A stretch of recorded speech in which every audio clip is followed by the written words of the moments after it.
नमस्कार मु आपको प्रभास स्वागत करुच्ची आजिकार कार्यक्रम को। हाँ आज्ञा मुझे आसी पहुंची जाइए गोरा कबर निकट।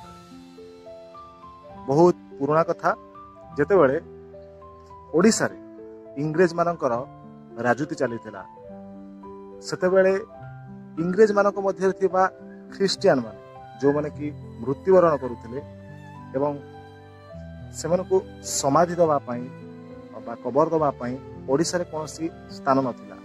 सेथिपाई ईस्ट इंडिया कंपनी रो मुख्य वाणिज्य स्थल कलिकता किंबा इंग्लैंड को पठा जाउथिला। 1822 मसीह रे ईस्ट इंडिया कंपनी द्वारा एठारे प्रथमे कबर दबा पई एही स्थान को निया जाइतिला।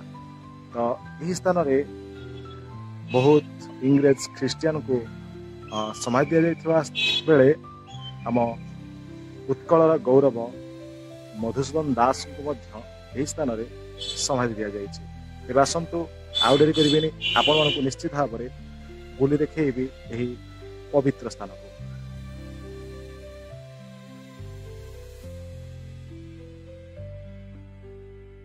उत्कल गौरव मधुसूदन दास अति परिचित नाम।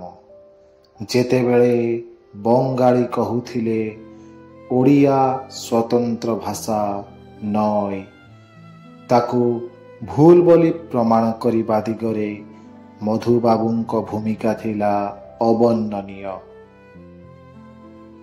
जहांक पई आज आम राज्य एक स्वतंत्र भाषा भित्तिक राज्यर मान्यता पाइला ओ शास्त्रीय मान्यता मध्य लाभ कला। सेथिरे मधुबाबूंक अवदान अतुलनीय।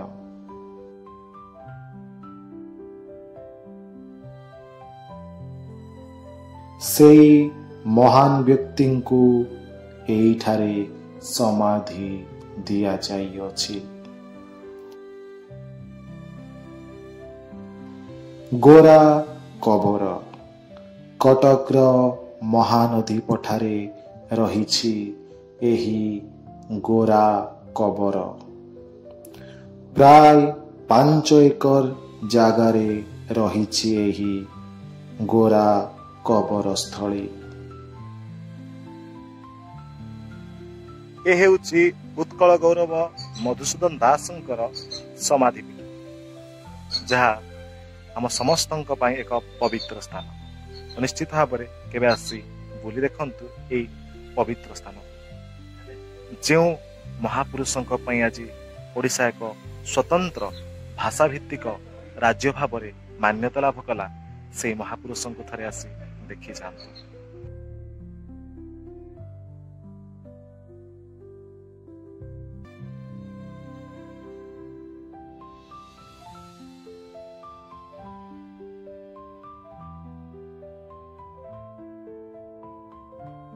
से युवक मानकु जागृत करिया पई एक सुंदर कविता कहिथिले।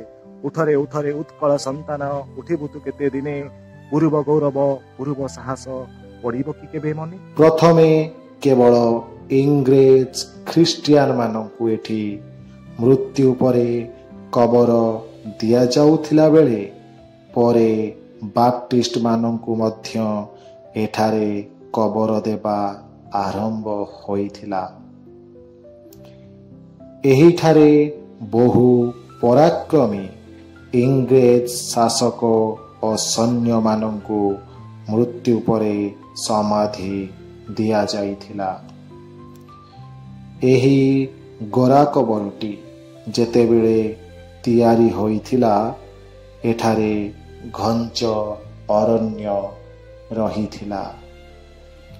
बन्या आसिले महानदी बाली माड़ी जाउथिला गोरा कबर उपरे। किंतु किछि दिन व्यवधान रे पुणी मुंड टेकी छिड़ा होउथिला स्मारकी गुड़िक।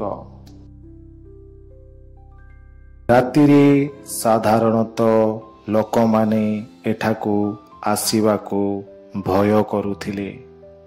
दीर्घ दिन धरी ଏହି ଅଞ୍ଚଳ ଜନମାନସ ଶୂନ୍ୟ ଥିଲା। କେବଳ ଶବମାନଙ୍କୁ ଅଣାଯାଉଥିଲା ସମାଧି ଦେବା ପାଇଁ। ମଧୁବାବୁ ସ୍ୱାର୍ଥବାଦୀଙ୍କ ପାଇଁ ଏକ କବିତା ଲେଖିଥିଲେ। ଜାତି ନନ୍ଦୀ ଘୋଷ ଚଳିବ କି ଭାଇ, ସ୍ୱାର୍ଥକୁ ସାରଥି କଲେ, ଟାଣେ କିରେ ଗାଡ଼ି ଦାନାରେ ତବଡ଼ା, ଘୋଡ଼ା ମୁହେ ବନ୍ଧା ଥିଲେ।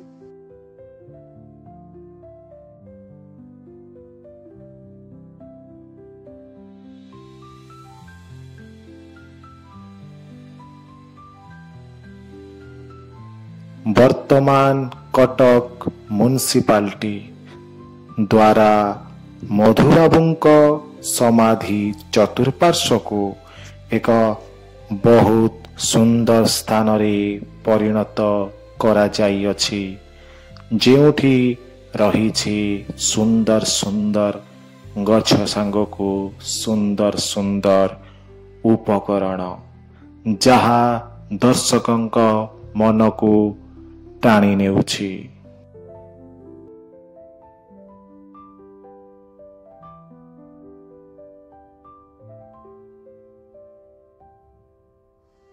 ମଧୁବାବୁ ଏ ଜାତିକୁ ବହୁତ ସୁନ୍ଦର ସୁନ୍ଦର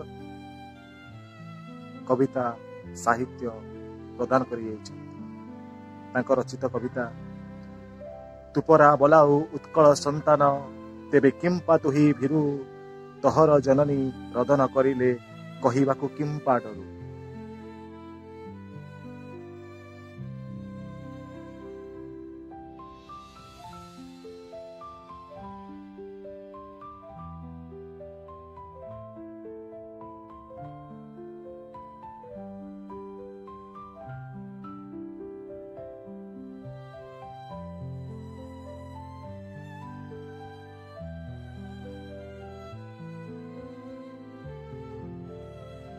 ଆଜିକାର ଅଧ୍ୟାୟଟି ଆପଣମାନଙ୍କୁ କେମିତି ଲାଗିଲା ନିଶ୍ଚିତ ଭାବରେ କମେଣ୍ଟ ବକ୍ସରେ ଜଣାଇବେ।